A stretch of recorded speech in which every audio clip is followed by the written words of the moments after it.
Hello, folks. Brandon Chapman today. It's another edition of the Thea Night video, this time for Tuesday, September 6th. Normally I do Mondays, but with the holiday, they pushed me to Tuesday, willingly, by the way. So anyway, let's get rolling here. So, as we look at the market, let's remove these studies.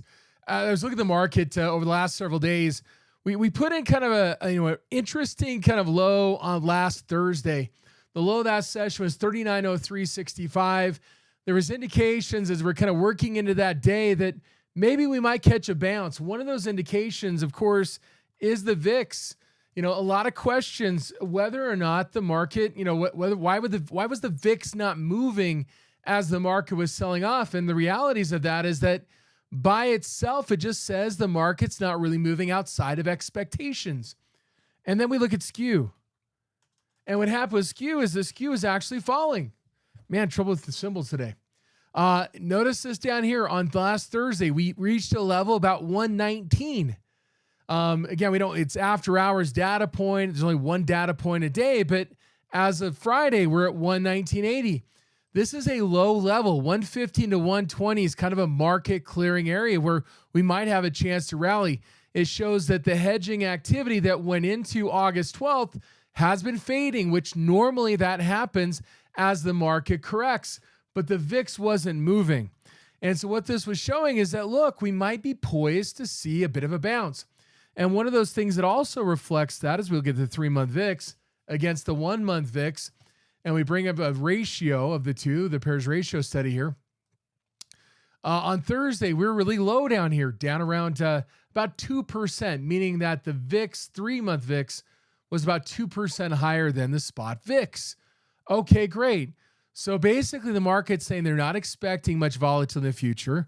There's not a lot of hedging going on. The VIX is at a relative high by virtue of this ratio being near the low. And so what happened on Friday is we finally caught a bit of a bid right off the bat, and we gapped higher on the open only to give it all back.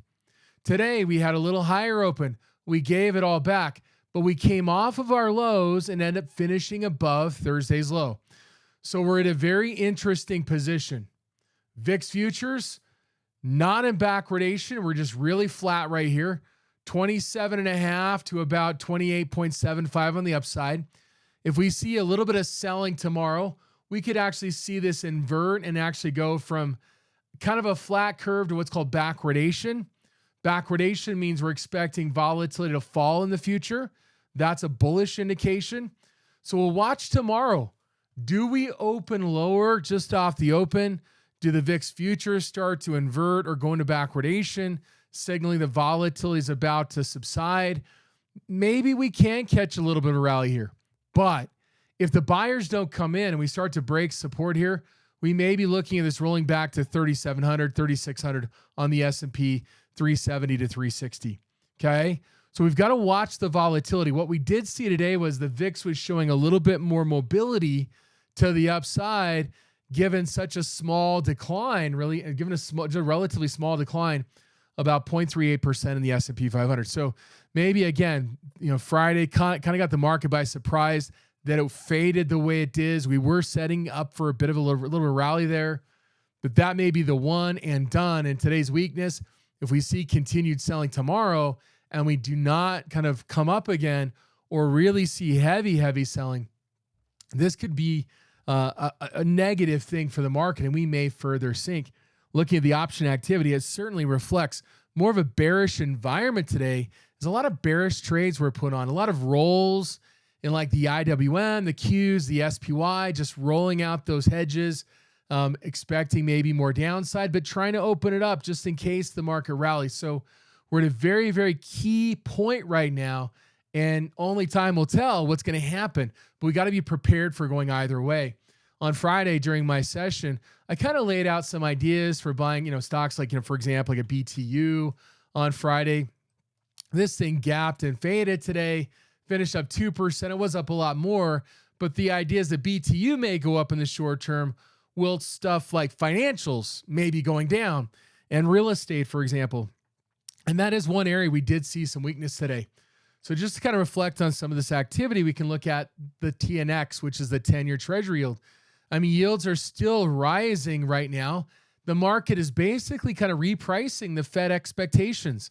Thought was the Fed may pivot next year. That's kind of being priced out as of last week, that they're going to keep rates higher for longer, that its impact on the economy could be more pronounced, could be greater. During my session today, people want to look at STX, and we spent some time looking at it. But the idea being is that an STX stock, that given its current earnings and earnings expectation, may be cheap. But the reality is, if we are going to recession by next year, earnings on this stock are going to drop substantially. The last recession we had in 2009, they had negative earnings. And right now, across the board, we are seeing that analyst expectations for earnings are still very, very high. And just to give you a sense, if you look at SCA, their earnings have been cut over the last 60 days. But those cuts have got to get a lot more draconian given where the Fed is going with rates and where likely inflation, and again, that pipeline inflation, the PPI relative to the CPI, a lot of this is going to start to spill over to corporate earnings. And if we continue to see a pullback in demand by consumers, it's going to be interesting, right? And interesting more so in a bearish way for the S&P 500. So as we look at some of the activity today, again, taking financials as a sector, this is KRE. It's a regional bank ETF. Yes, I realize we're shorting into the hole here. You might look for a little bounce and look for that opportunity to reset to the downside here. We do have support at around $60. We break 60, probably going down about 57, 56 and a half. But today's trade in KRE, this is out in October expiration. How do you short into the hole? Meaning that a stock that's declined and expect to drop further. You do verticals, and do verticals where the pricing of the options are favorable. Look at the 61, it's 28%. Buying the 61, selling the 56. It's a $5 spread. The cost is about $1.70. Okay, risk $1.70, $1.75 to potentially make $3.25 to $3.30. It's a very good reward to risk over a 2-to-1, so or close to a 2-to-1. So we're looking here is you're buying 28%, selling 32%. You could go out of the money here and keep it tighter if you want to. There's lots of options because the skew is favorable for a long put vertical. Then notice where they're targeting $56, which happens to be the support back here. When does it have to do it by? 45 days from today. So if you're just saying, look, I think, I just want it. If we can get down to 56, break evens about, 59.70, right? All it's got to do is get to 59.70 or less, maximizing my profits at 56. That's the trade, right? That was put on today. Decent size and notional value. But again, it's reflective of how do you trade something? It's so down a lot already. Do a spread, right? That'll help it kind of maintain its integrity. And again, maintains the break-even level. Another one, BAC. So we're talking about big money center bank. We're not even talking about a regional bank that are these regional banks that lend money a lot. This is a money center bank, Bank of America. Heard about the home loan stuff? Kind of interesting. Are we in it for a profit? Are we in it for whatever, right? But the point is we're down 1%. We're at a support level. We take this out. Likely we roll back to 30.5, maybe as low as 29.5. The trade today was in December expiration, and this was more of a direct, just purchasing puts mostly at the 33 strike, a little bit more aggressive. But again, the notional value is high. So again, these are not small trades that are being put on here. But again, where does it break even, right? Couple bucks, $2.50 down below that, puts you at about 31.5. Probably better off if you're considering this, go less time. Look at the October, do a spread, right? You got these the pricing here, which is very favorable for long put verticals. 33, 31, buying the 34%, selling the 38%, costs you about, 70 cents on a $2 wide spread, right? Similar dynamic as what we saw with KRE on BAC. Now you're just looking for the stock to go down a couple bucks, right? Retest our prior lows. That's all that has to happen by October's expiration. Anyway, just a thought, just an idea here. Lot of news out of Germany, right? Trying to subsidize utilities. Of course, the UK, their new prime minister wanting to subsidize utilities. We're not doing anything to produce more energy. We're saying just deal with it, but we'll subsidize you right now for in the near term, right? We're not going to solve the energy problem long term, but Germany's in a world of hurt. Obviously, Russia's got them in a very difficult spot where they can cut supplies of natural gas. Anyway, we're back at support here in EWG. Significant volume on Friday, even though it didn't go anywhere, but we did fade from the highs. Volume in ETFs aren't quite as significant, but again, we're poised to potentially break support here. And as we look at trade today in EWG, this was a roll from the September expiration here out to the October expiration. So you see here was potentially being rolled up as well. But anyway, the idea is 2119 rather. Again, we're looking for downside potential here, buying the 21, potentially down as low as 19.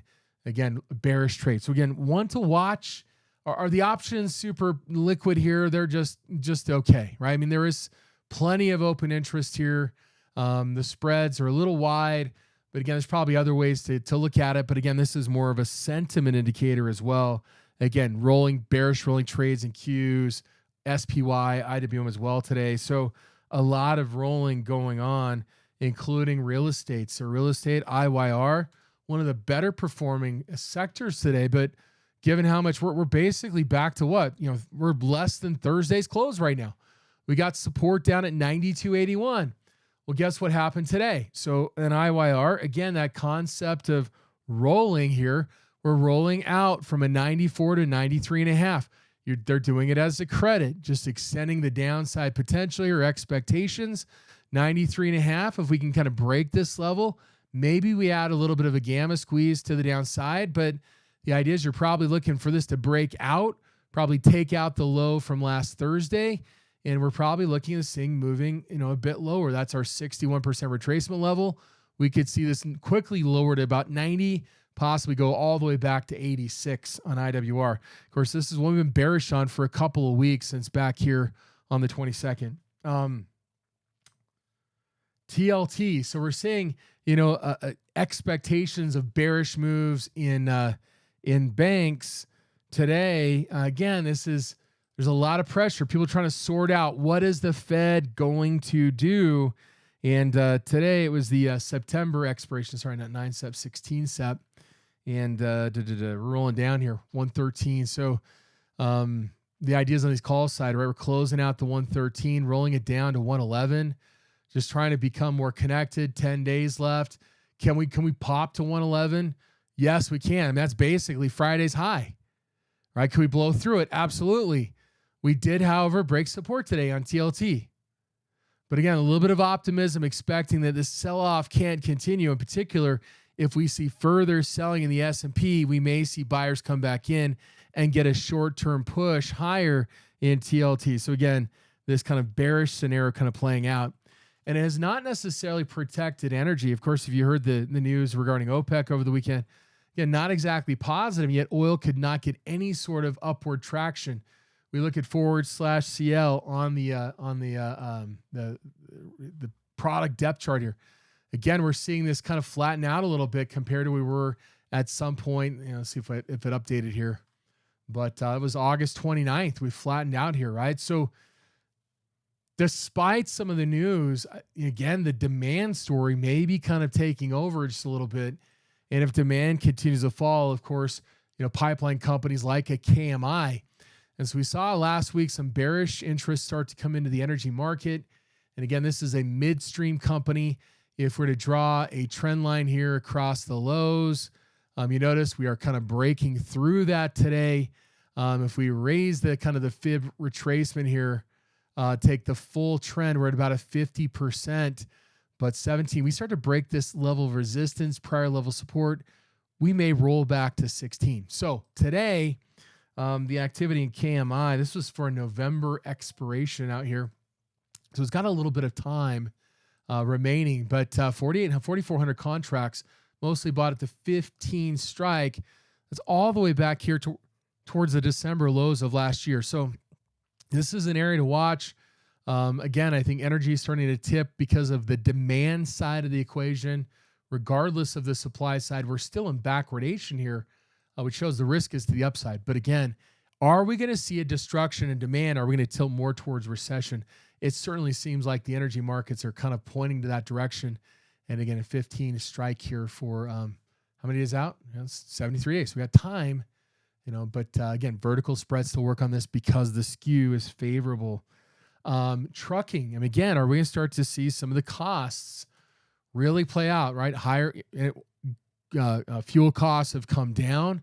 But what about the demand story? Are we going to start to see more pressure on shippers like a CHRW that is a freight company, right? They have trucks.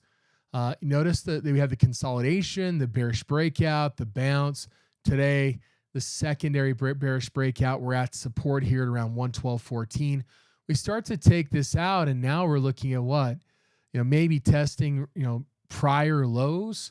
95, 85. Where's this going to go? I mean, we're basically trading it just off 52-week highs, but boy, we start to break the 1/3 retracement, 104. We start to break that.